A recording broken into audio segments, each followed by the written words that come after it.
Let's get more on the story and go to Bar Yoshafat, who is in Tel Aviv.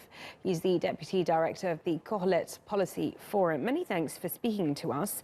Is it unusual that some Palestinians have decided to take part in these particular local elections? Well, I think that you've mixed apples and oranges. Israeli Arabs who are citizens actually vote more than the Jewish community in Israel. They usually vote more than 80% in the municipalities. Arabs who are not citizens of Israel, who are under the Palestinian Authority, are not Israeli citizens, so they have a different election system. It's not unusual. I think it's wonderful that Israel, being the only place in the Middle East where Arabs can actually fulfill the democratic right and vote, I think that's a beautiful thing, and I encourage all of the Israeli Arabs to go and vote, and they actually do vote. They actually vote, again, in percentage more than the Jewish population. But a large percentage have boycotted the elections, haven't they?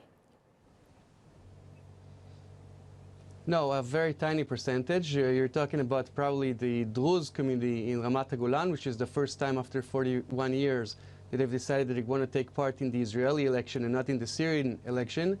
And that's a tiny, tiny percentage. And also in eastern Jerusalem, the vast majority are actually very active. There's even an Arab party that's running.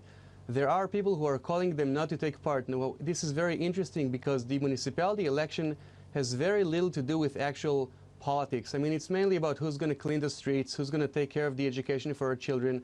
So I wouldn't really understand why people would encourage the Israeli Arabs not to take part in this. I think that the more participation that they will have, the better it'll be for them, obviously, and also for all of Israel. So no, it's a tiny minority. By numbers, you can definitely see that the Arabs are very active, very participative in the selection process, which makes sense because it has nothing to do with your political agenda. It's about who's going to clean your streets. So looking at these particular elections, how do you think the Arabs that are taking part are expected to do? Well, I hope that they will do great. I wish the best of luck to all of the citizens of all of the cities. If there are cities that are mainly within Arab majority, or if it's cities that are very mixed with Jews and Arabs together, I think that a mayor of every city needs to take care of all of the citizens of that city. And I can only wish for our neighbors in the Gaza Strip and in the Palestinian Authority area that they will have this wonderful opportunity to live in a democracy where you can change your mayor if you're not happy with your mayor.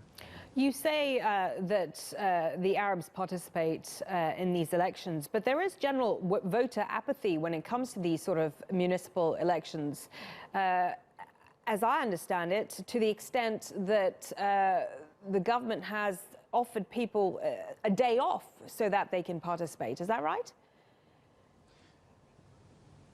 That is correct, but that's a very interesting point that you make there. That's mainly for the Jewish population. The Arab population in the municipality election have a very high participation rate. It's about 10% more than the Jewish rate. Usually the Jews vote between 70%, 60 to 70% in the municipality elections. The Arabs, usually it's 80% and above. Some towns and cities is actually 90% and above. This year, the government said we're going to have an experiment. We're going to say it's going to be a day off. So no one will have an excuse not to go and vote.